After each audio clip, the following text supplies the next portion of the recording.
membacakan makalah yang berjudul Masa Kedatangan Penjajah Eropa. Tugas kelompok 3 disusun untuk memenuhi salah satu tugas mata pelajaran sejarah Indonesia.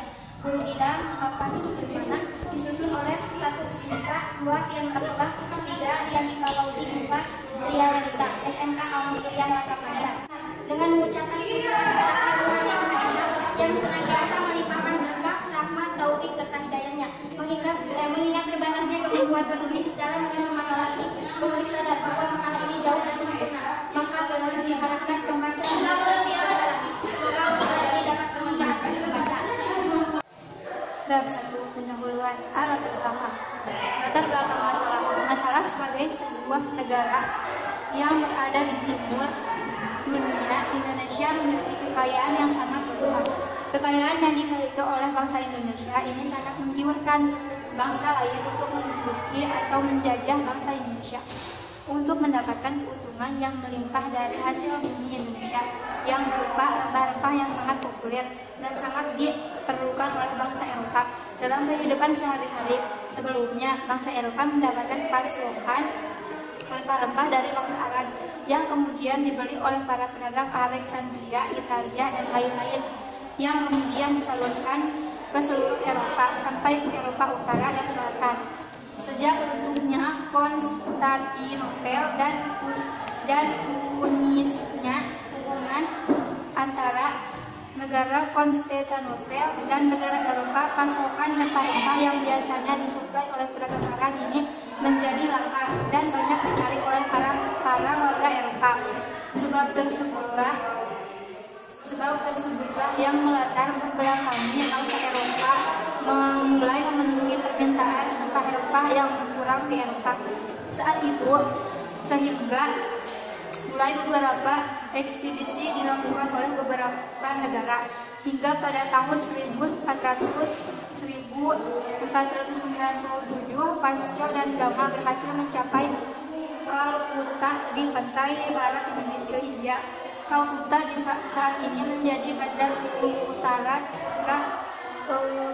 Kaumanis, Porselen, Cengkeh, Pala, Rada, Kemenyan, dan barang pedagang lainnya. Pada bulan April 1511,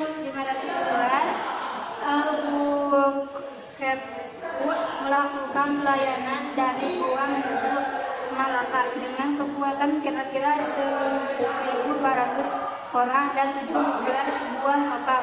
Peperangan pecah segera setelah kedatangan dan berlangsung terus secara sporadis panjang bulan Juli hingga awal Agustus. Jejak keberhasilan Portugis yang mulanya kan merupakan negara maritim itu mengeluarkan seseorang untuk melakukan ekspedisi untuk mencari jalan menuju India, hingga ekspedisi bangsa Spanyol di bawah pimpinan Magellan pada tanggal 7 April 1521 telah sampai di Pulau Cebu.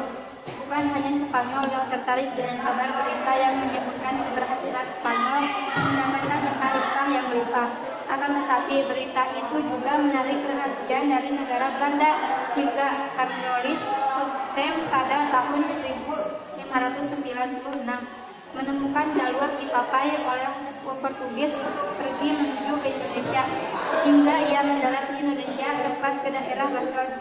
Dari Banten, Cornelis melanjutkan perjalanannya ke tiang pusat rempah-rempah di Maluku. Ia kembali ke negaranya membawa rempah-rempah. Sejak saat itu, para bangsawan Belanda banyak berdatangan ke Indonesia. Agar tidak terjadi persaingan antar sesama pedagang Belanda, maka pada tahun 1602 didirikan Perserikatan Perusahaan India Timur dan Prigne POC yang dipimpin oleh Gubernur Jenderal Prevost. B. Rumusan masalah. Adapun rumusan masalah yang sangat dianalisis di antara lain sebagai berikut: 1. Masa kedatangan penjajah Eropa. 2. Masa kedatangan bangsa Portugis. 3. Masa kedatangan bangsa Spanyol. 4. Masa kedatangan bangsa Belanda. 5. Masa kedatangan bangsa Inggris. Bab 2.